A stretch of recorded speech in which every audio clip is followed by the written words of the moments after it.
That's a lot of aggression in this thing today. Let's go.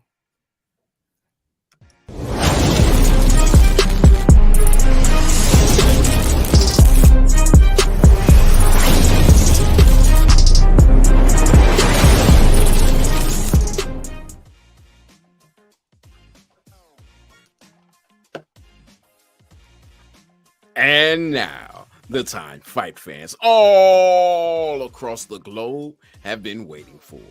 It's the MTMV main card with your man, The Voyze. As always, in the opposite corner, my mano Imano, my verbal sparring partner, the man that says he's picking up on some vibes that I don't know if they actually exist or not. The one, the only, Iron Wildress Ruffin. Yeah, I'm here. It's your man. I'm cool, calm, and collected. I'm like a 96 D'Angelo song. You know what I'm saying? I'm just a vibe. Now, my producer and my co-host, I don't know what's going on, but it's a lot of Rock and Cody Rhodes vibes going on. I don't know if y'all saw that last week. Ain't nobody get the Sonic ring slapped out of him, but I'm feeling the aggression. But it's smoke o'clock, and we here. Voyze, how you feeling? I feel like you manufacturing stuff. When you talk about my family, ladies and gentlemen, my co-host, the man, the myth, the legend, the man with his own T-shirt. We won't see the halo today because today he got the black hoodie on. He came for a fight. Well, we got an amazing show today.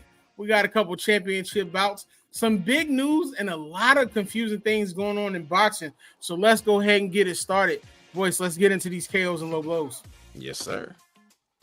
All right, now, Voyze, we've been talking literally for weeks, maybe even, probably weeks, about UFC 300 and how big of a card this is going to be. But somehow, in what many are calling the biggest card in history for UFC, there is still no main event. Now, there were a couple different reasons that this happened. I'm not going to go through all those reasons because it's various different reasons why individuals pulled out.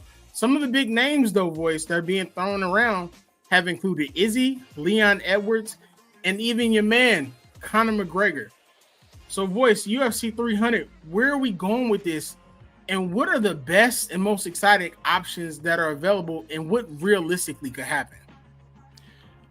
Where we're going with this is the $300 million question. We don't know.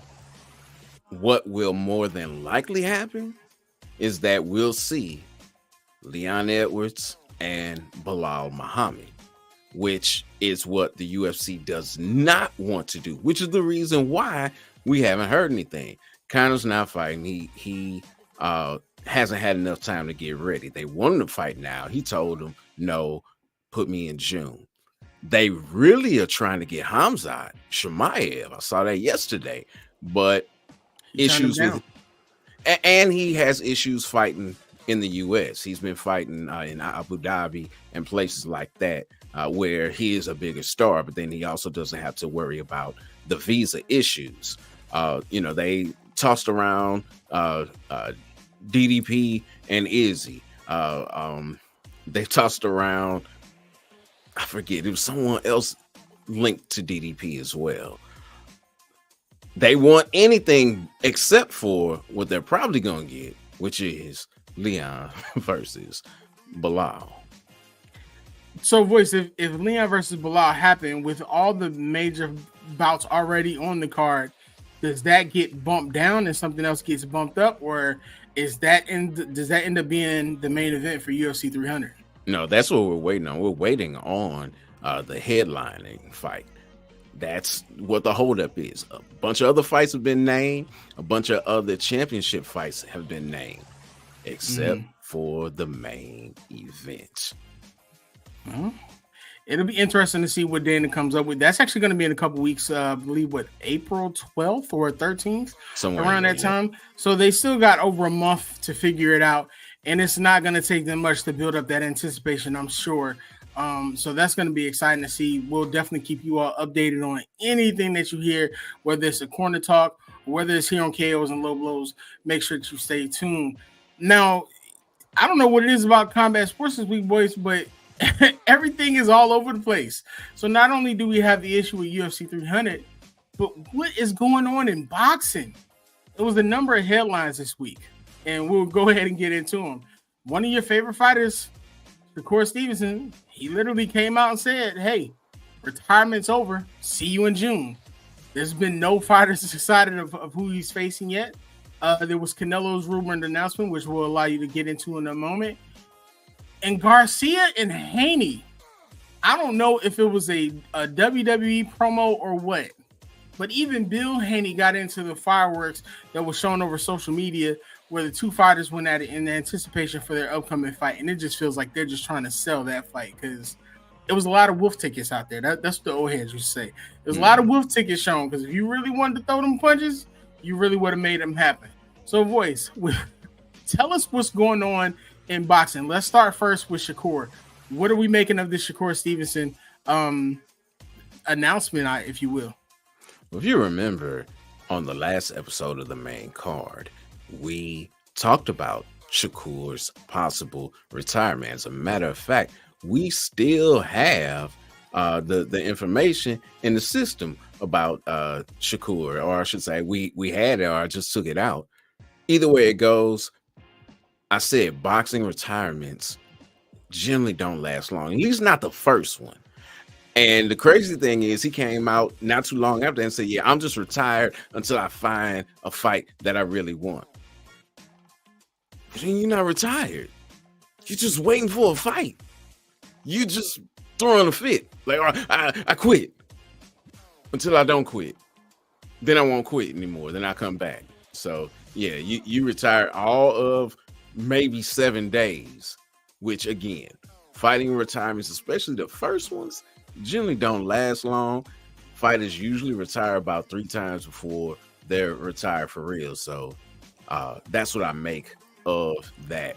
He wants to fight and he was frustrated. So this was his way of dealing with that frustration. I hope it helped. I mean, Shakur has a weird struggle because he's an amazing boxer, but many people feel as though he can't put butts in the seats for the major fights, which makes a lot of fighters shy away from him who, depending on who you ask and depending on who it is, they're actually fighters that he might even dominate. So who could we possibly see him fight come June? That is the question, because everyone that he wanted to fight is tied up. Someone around that weight class that has been bandied about because they're without a promoter right now. It's a real Matias. That will be a wonderful fight. Maybe he waits until Kambosos and Loma get done, or he waits, until Navarrete finishes his fight and then, tries to do something. Maybe he waits and he picks up Ryan after Haney wins, or maybe he and Haney are able to make a deal. There are so many different permutations out there, and that's the issue. There are so many different permutations, but from his mouth, and it's true, he can't get a fight. We talked about Cruz and Romero, last week. He tried to fight both of them. Neither of them will fight him, but they're gonna fight each other. But I mean, with Teofimo though, it seemed like it was much more of what we got previously, and it's almost like he's beginning to have the same stigma that Shakur had of his fights just aren't exciting to most people. So it just seems like there's a plague of just a bunch of great boxers who can get in the ring and they can go at it, but they just don't bring the excitement that we want to see. Now, there's one fighter who, no matter what, he puts butts in seats, and that's your man Canelo. Now, Canelo had a rumored announcement, and we were talking about this in our group chat, and we talked about this before. There were so many rumored announcements of what was going on. Tell us, Voyze, what you heard, and tell us exactly what's going to happen. Man, I can't even remember everything that I heard. He was retiring was one. He was leaving PBC because PBC couldn't put the money in escrow for the fight was another. He was fighting Charlo was one. He was fighting Munguia was another. I mean, it was all over the place. And the only announcement that was made, which is what I think I shared in our chat, was Only thing I know is that he's making an announcement on TV Azteca, and on TV Azteca, he said, "My fights are still gonna happen here, and they're still gonna be free. They want to make them pay-per-view, but I want them to be free in my nation." That's all we know. I believe they're still talking about Charlo, but I haven't seen enough official news to know whether or not that's going to happen. So we still don't know. All we know is that he said he's gonna fight another 5 years, and that if you're in Viva la Mexico, it's gonna be free of charge. I mean, that's awesome. That's a big announcement. But with him stating he's gonna fight for another 5 years, what are the chances that we get him and Bud Crawford to finally happen? The chances of him fighting another 5 years, I think, are more. That's a greater opportunity than him fighting Bud. I don't see him fighting another 5 years, and I don't see him fighting Bud. I just don't. I still don't know how I feel about that fight because of how much in weight Bud would have to come up. But Bud's speed, being the smaller fighter, definitely something to take into account. But you got weight classes for a reason, and Canelo punches real hard. So again, that fight is a pipe dream to me, and if it actually came true, I'd take my money. I'd be one of the first people there to see. Yeah, there you have it. Well, moving from that pipe dream to one filled with fireworks that a lot of people have been waiting for, but then you have a lot of people saying, "I'm not really sure I want to see this fight." Ryan Garcia and Devin Haney have gone at it for who knows how long, whether it be in the media, talking back and forth on social media. The fireworks erupted in what looked like a WWE promotional standoff where the two came together. I don't know. It was almost like the Michael Jackson Beat It video. The two crews show up. They get head to head. They talk about what they're going to do to one another. They didn't break out in a dance, but they did kind of stand there. We even saw Bill Haney actually get involved. We saw Ryan stand in the back and say, "I'm going to knock you out." We saw a lot, boys. So what are we supposed to make of this? I mean, is this all just to sell the fight, or is this real animosity between the two? I believe there is true animosity, especially because of how long they've been going back and forth regarding this. Many people say that it was a WWE promo and it was a work to get us fired up and excited about the fight. I'll say if it was the latter of the two, bravo, job well done, because I want to see the fight. As soon as it happens, like, oh, I got to see this fight. I mean, I was going to watch it anyway, but it got me a lot more excited about possibly seeing the fight. So again, if that is what it was for, job well done. They've got it, and we're talking about it right now. I think that there was truth to it, but I also think that they, especially being Devin, is smart enough to know I got all this money sitting on the table to fight this dude. If I hit him right now, I'm gonna mess up the bag. And like he said, he has been Tyler said taking a page out of WWE's book. They might be. But he knows, look, I have multiple bags because I'm listed as a promoter as well as a fighter. And I'm not getting ready to mess up my money. So I'll push you real hard. I ain't no punk. I'm not going to stand here and just let you touch me, but I'm not going to mess up the bag. Understandable. One final question before we close out, because I know our producer's going to be on this. Voyze, with this being literally, I guess you can say technically the first major fight being made this year, what could this mean towards the possibility of other big fights finally coming together this year after seeing what these two can put together, whether it be in the pay amount or the excitement of the fight? Well, we have to remember, it's not the first one that's been made this year. As a matter of fact, there was supposed to be a huge fight this Saturday that won't take place because of a cut. being Fury and Usyk. You also have Bivol and Beterbiev being made recently. You have this fight being made. So the future is very promising. And don't forget, the Saudis are throwing money around like nothing. Canelo is talking about he's going to fight in May. We just don't know who yet. With the Saudis over there, they've got, which may not be that big news here, but it definitely is big news in boxing.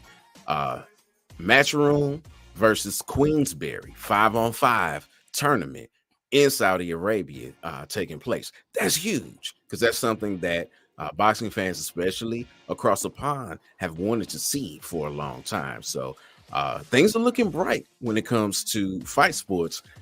And even next week with Saudi Arabia, with Bellator versus PFL being over there. So it's the future looks bright. Definitely. And I apologize. I meant to say the first fight to be taking place because I know we're going to cover Fury and Usyk. The back and forth between that is amazing. Also, I'm looking forward to that. We'll be covering that also. We're going to take a quick. We're going to take a quick break and get into paying some bills with our wonderful brand, Ozell. We'll be right back. We got some great things to cover. Stay with us. It's not just about the love of the game. It's about dedication and commitment through the process and the patience to endure. There's joy in reaching your goals and peace in knowing you've done all you're supposed to do. Ozell brand. It's not just a brand, it's a lifestyle. Shout out to our amazing sponsor. Make sure you visit ozellbrand.com. Get you some on the field, off the field. They got what you need. Get you some Voyze Leroy's and get your glow on. All right. Now we got some great things to get into, especially this upcoming UFC 298 card that is just going to be amazing. Now in this one, Alexander the Great, he comes in the UFC 298 Voyze as a motivated champion, recovering from a loss with a chip on his shoulder. And he's literally looking to prove naysayers that he's still got it at 35, which is he's technically kind of still in his prime with the way he's moved around. Now, the issue is he's doing this in another championship bout against a great, confident young opponent who is looking to make an even bigger name off the champ when he meets Ilia Topuria in the main event from the Hyundai Center. And that's going to be for the UFC Featherweight Championship. Now, El Matador, as he's now known, is the self-proclaimed, get this, part of the new generation of MMA. He recently stated, I bring an evolved style in all areas of the sport. On the feet, in wrestling, in grappling, I consider myself a far more complete and effective finisher than Volkanovski. He goes on to make a guarantee saying, I see myself finishing him in the first round, knockout. It's more likely going to be a knockout unless, of course, he dives for my legs and I'm going to put his lights out. Now, Alexander, he not only hears it, but he's looking forward to make an example of the younger undefeated fighter. He stated he likes to talk, so it's easy to get motivated for this, right? I need to do nothing to hype up this fight. Let him do the talking, and I'll do the walking February 17th, 18th here in Australia. I'm going to go work, humble him, and show the world again and remind them and let him know that he's still got a ways to go until he's up at the top. Alexander went on to say, I'm going to show him on February 17th. The prediction is I teach him a good lesson, and he's going to be embarrassed. He's going to eat some of his words, and he's going to make maybe the start of his journey again. Again, he's young and he's confident. I'll humble him.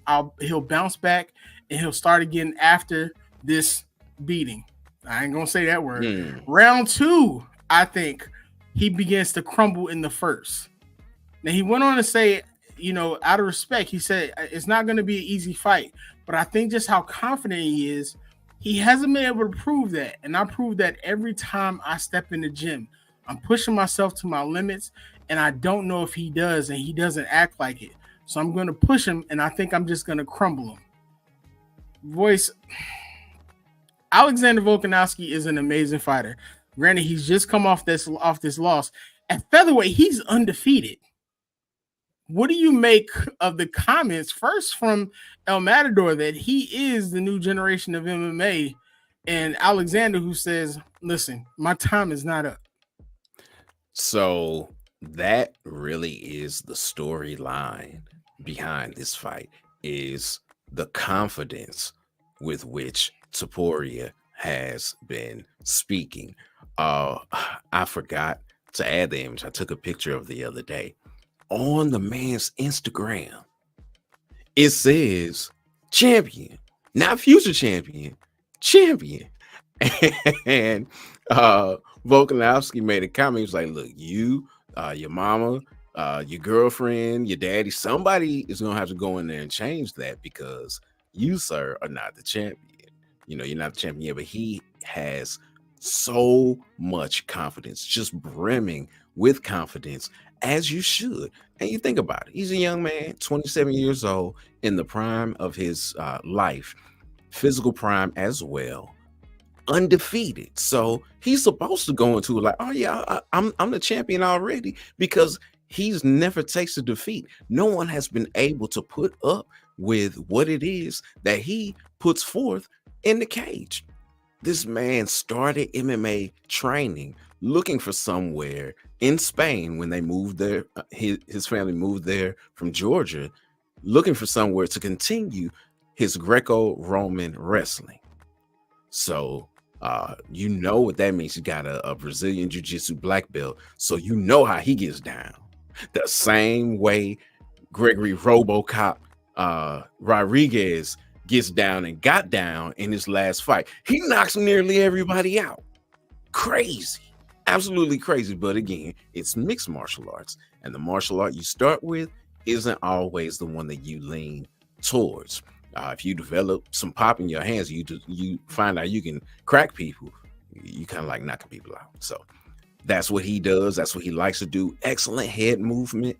And it's going to be a challenge for Volkanovski. Absolutely. But he's supposed to be delusional, because nobody has caused him to realize or has caused him to experience the reality of a loss yet.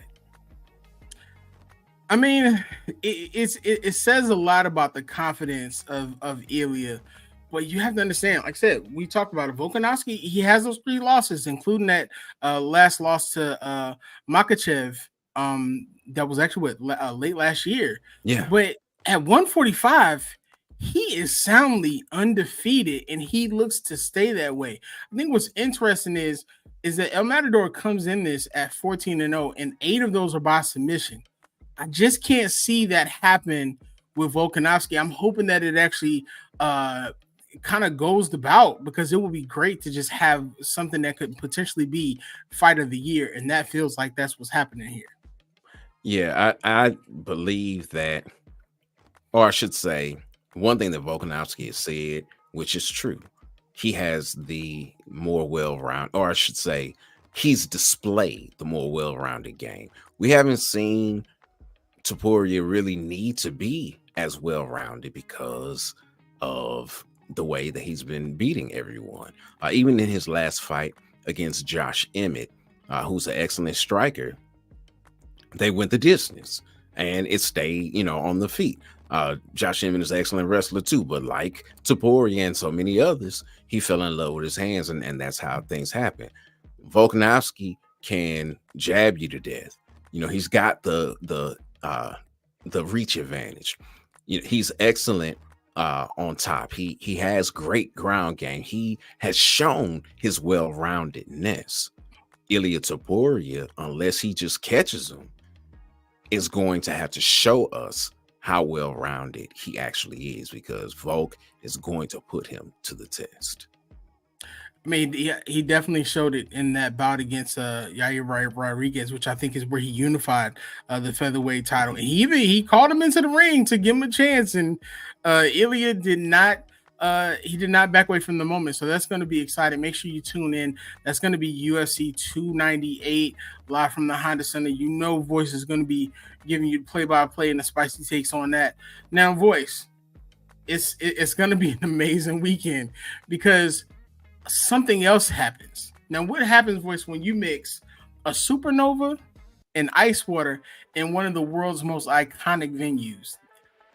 Madison Square Garden is going to get a show. You're getting two hungry fighters in their prime fighting for supremacy at the top of the junior lightweight division in the WBC Junior Lightweight World Championship match when Oshaki Icewater Foster and the 23-1 challenger Abraham El Supernova meets in the ring. Now, everyone knows Oshaki Foster, I mean, he's fought off two tough losses early in his career. But since then, he's been on an 11-bout win streak. And since his last loss, including that dramatic KO of Rocky Hernandez last October and the unanimous decision title-earning win over Ray Vargas last February, he comes into this bout literally as the main attraction and with a new multi-fight promotional contract with Top Rank. Now, he's hoping to begin to create his own legendary status in what he feels is a legendary venue of Madison Square Garden, and he's in the moment. Now, he literally stated, "It's always been my dream to fight at Madison Square Garden, and what better promoter to make this all happen than Top Rank? As a kid, watching all the greats fight at MSG inspired me to want to be a part of that history that comes with fighting at such a legendary pace. I'm ready to put on a show and keep proving that I'm the best fighter in the world." Now, the big thing about this bout for Foster is a win over El Super could literally set up the ultimate bout that he's been wanting with Emmanuel Navarrete. Now, he'll be battling against a fighter in Nova that's looking to avenge his only loss, which was ironically in MSG. That was actually against Eltran Ramirez in 2016. Now, Nova has since bounced back. I mean, he's had 2 straight wins, and he's looking to become champion himself, including that dominating win over Jonathan Romero last July, actually. Now, he comes in confident and ready, and having been raised in Albany, New York, for him, he believes that this is where his support system will shine. He says, "We have a mover versus a puncher, and whoever fights their fight the best is going to win that fight. To the bottom of my heart and my knowledge, I have the better style, the better experience to come out victorious. And on February 16th, 2024, I'm going to become the WBC World Champion." Voyze, it's 2 tremendous fighters coming in with 2 different styles and 2 amazing stories. What do you make of this bout, and what are we expecting from this? I think it's a wonderful bout. And I love that this bout has been put together. Nova has really made a name for himself, making himself stand out with that signature beard of his. And not only that, he also has a mascot that comes out to the ring with him that looks just like him. So it's, I love the showmanship that Nova brings to it. And now he has the opportunity to achieve the goal that every fighter has, which is to become a world champion. Something that Foster was able to do a couple fights ago when he was kind of toiling in a little bit of obscurity. It was like you knew about him, but he just couldn't quite get over the hump. He got over the hump. He won the title. He's defended the title. So he's coming into this with knowledge of what it takes to be victorious in this spot, something that Nova does not know because he has not fought for the title before. He has not been a champion. He's still hunting, where Foster has been the hunter as well as the hunted. And he's still young in his career. He still wants to do, a number of big things, like, as you said, take on a bout where they would unify titles with someone like Emmanuel Navarrete. So this is really good. And not only that, if that doesn't happen, he's got people like Andre Cortez that are calling him out. Called him out 2 years ago after, not 2 years, but 2 months ago after the Navarrete Conceição fight. He called out Navarrete and he said, "Hey, I just signed with Top Rank. I'll go after Foster too." So Foster has a lot riding because he is a champion. Nova has a lot riding on this fight because he wants to become the champion. How this will play out, who knows? I know Nova has a higher knockout percentage than Foster does. Foster is a phenomenal, boxer. So we really have to see it take place in the ring to know how things are going to go. It's a Friday night fight, which is great. So, you get to grab your popcorn, have something to look forward to on Friday to get you ready for the fights as well on Saturday. Definitely. That's awesome. Awesome to hear. Now, quick correction on that. Nova actually took that loss to El Tren in 2022. And now it was Oshaki in his 2 losses. He's never taken defeat. His last loss was actually 2016. That was a split decision loss, but that was in his 12th fight. So since that 12th fight, I mean, he's literally been on a tear, including knockout wins. So that's going to be awesome to see too. Now, this week's UFC 298 undercard includes mixtape fight of the week. That's what I'm calling it. It's the Voyze's marquee matchup. The Reaper versus the Eraser. Voyze, tell us what we should be expecting when Whitaker and Costa meet in UFC 298 during that undercard. All right. So the reason that this is the Voyze's marquee matchup, even though it's the co-main event of UFC 298, is because personally I feel it's not getting the shine it's supposed to get. People are talking about, Merab is just like killing it on social media right now. So there's a lot of hype behind his fight and Cejudo's fight. Then you got Ian Machado Gary, who was on the very first Embedded, and people are very polarized regarding him and his approach, having his wife's last name as well as his. That's why it's Ian Machado Gary. His wife is also Machado Gary because Machado was her last name. So he gets a lot of flack regarding that, and everybody is praying that Jeff Neal will humble him. But you got the former champion, Robert the Reaper, better known as Bobby Knuckles Whitaker, taking on Paulo Costa, a man who doesn't know how to have a boring fight. He doesn't know how to do anything boring. He even is exciting when he's asleep, just all the time exciting. It's probably because of the secret juice that he drinks that brings the excitement all the time. People should be like really looking forward to this fight, but it's not getting the love. Whitaker has never lost to anyone who did not hold the title, or I should say who was not a champion or did not become a champion. He lost to Izzy in the championship bout. Fought him again, lost. His last fight was a loss. Who was it to? Dracus du Plessis, who then went and defeated the champion Sean Strickland. So, Whitaker is minted. Like, what you're getting with him. And a lot like Costa, you don't see him in boring fights. He's been doing a lot of wrestling, or I should say, at least in the lead up to this, all you do is see him rolling, which is interesting because we've talked about how so many fighters learn a certain discipline and they fall in love with their hands. Costa, his brother, who's his trainer, is a jiu-jitsu trainer too. So it's not that he doesn't have it, but he doesn't use it. Or I should say, let me not say it's not that he doesn't have it. If he has it, we've not seen it. And I believe that Whitaker is going to definitely put that to the test in this bout. Will he be able to get him down is the question. Others have fought him and he's gone down, but I really haven't seen too many people try to take him down. So I don't know what his takedown defense, is like.